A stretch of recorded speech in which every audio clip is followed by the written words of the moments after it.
This sad story brings us to a father who killed three of his sons and sat on a porch and waited for the authorities to come arrest him, while three of the kids was lying on the floor in the house when the cops entered. Let's go. Stand up now! It's the moment sheriff's deputies in Ohio arrested a man suspected of killing three of his children. The Claremont County Sheriff says 32-year-old Chad Doerman was found sitting on the front steps of his house after he allegedly shot and killed his young sons, aged 7, 4, and 3. Bodies were lying lifeless on the front lawn when law enforcement arrived. The prosecutors said one of the boys tried to run away, but Doerman chased him down, dragged him back, and killed him in front of the house. Investigators say he also shot the mother of the children in the hand. Images of the victims were redacted from the body cam video, but a woman can be heard screaming.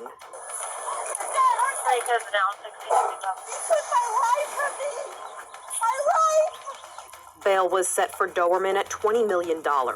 He's charged with 3 counts of aggravated murder and has not yet entered a plea to the charges against him. The children's aunt has set up a GoFundMe account to help her sister cover the costs for the funerals. For Inside Edition Digital, I'm Mara Montalbano. They won't let you talk to your son? Keith Doerman, now living in Florida, said he came back to Ohio Thursday night after he found out what happened that day on Laurel Lindale Road in Monroe Township, but said he's not allowed to talk to his son. Chad Doerman confessed to shooting and killing his 3 sons execution style. Chad's father tells us this is completely out of character for Chad, saying his son isn't violent. I don't know what went on in his personal life. It's a shocker to us we didn't see it coming. He just snapped. I could tell in his eyes he's hollow inside. That wasn't Chad standing at the arraignment. I mean, that was not him. Contrary to what the elder Doerman said, this is what Assistant Claremont County Prosecutor David Gass said in court Friday. We know that one of the boys was able to flee into a field near the home. And again, we know from his admission, father hunted that boy down, drug him back to the property, and executed him in front of witnesses. On Friday, we found out prosecutors charged Chad Doerman with domestic violence in 2010 for allegedly choking his father, but authorities dropped the charge. Keith Doerman told me he can't figure out why his son would have done this. A lot of stuff out there that could make you flip, and I don't think there's enough research on that, alluding to the possibility his son Chad could be suffering from mental illness, but also said, I don't know if it was financial, I don't know if it was marital, I don't know if it's work-related, I don't know. Keith defended his son, saying he was a good kid and a good father, but said, I don't want nobody to badmouth him because this is a terrible thing he did, and I'm angry at him for it, but there's something deeper inside. That's all it is. Rob, so we're right here in front of the scene. This is Claremontville, Laurel Road, and then this Laurel Lindale Road. And we did speak with someone. We're going to bring him in right now. This is Dan Thomas. He lives here. He's lived in the neighborhood since 2016. And have you seen anything like this before? Never. This place was always quiet. Great neighborhood. A lot of kids playing in the park up there. And never anything like this. Never. We don't know a whole lot right now, but we do know that 3 children were shot. You said this is a neighborhood with 3 children. That's terrible. What is the reaction to that? Again, something... That's horrible. That's uncalled for. I don't know what's going on in this world, but to hurt children, that's uncalled for. It's just, you get that mad, walk away. I mean, come on. What's going on with this place? You said you weren't home when it first happened, but you got home shortly after. How did you find out? What has it been like? I mean, this is right in front of your home. I couldn't get in my driveway.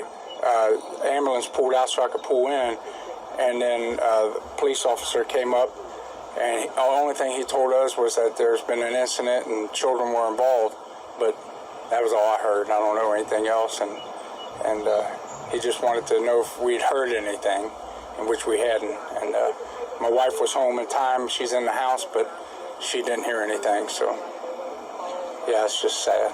And then the fire department is right over, kind of behind us here. Mm-hmm. Is this typically a safe area? Do you normally feel safe okay here? Oh, yeah. You never worry about anything in this neighborhood. It's very quiet, and everybody looks out for each other, even though we're spread apart quite a bit.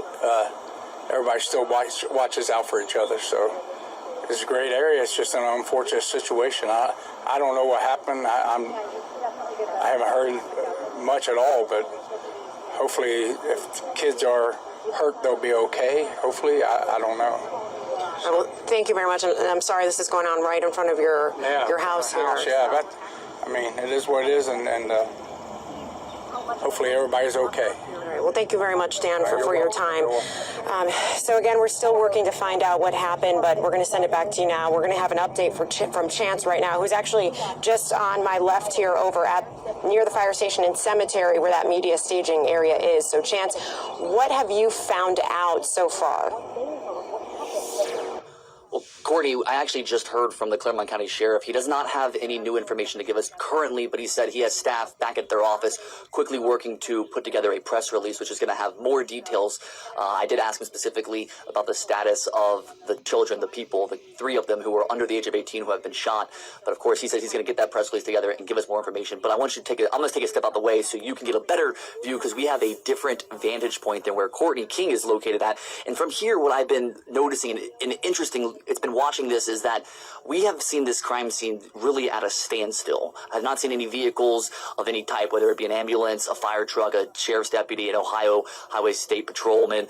No one has left the scene, and it doesn't appear as anyone has come to the scene either. By listening to Courtney King's interview with that nearby neighbor, I thought one of the most common things that we were hearing in this area was he says his wife was home and did not hear any gunshots or any commotion. I spoke to neighbors who are probably about 3 to 4 blocks away from where Courtney King is, closer to us, and that neighbor said a very similar thing. They were outside this entire afternoon and did not hear any gunshots. But of course, we are going to continue to follow this scene, and as I mentioned, the sheriff for Claremont County is working to get a press release out to us with more information. As soon as we get that press release, we will let you know what we are learning. Reporting live in Monroe Township, Chancellor Wynn, Fox 18.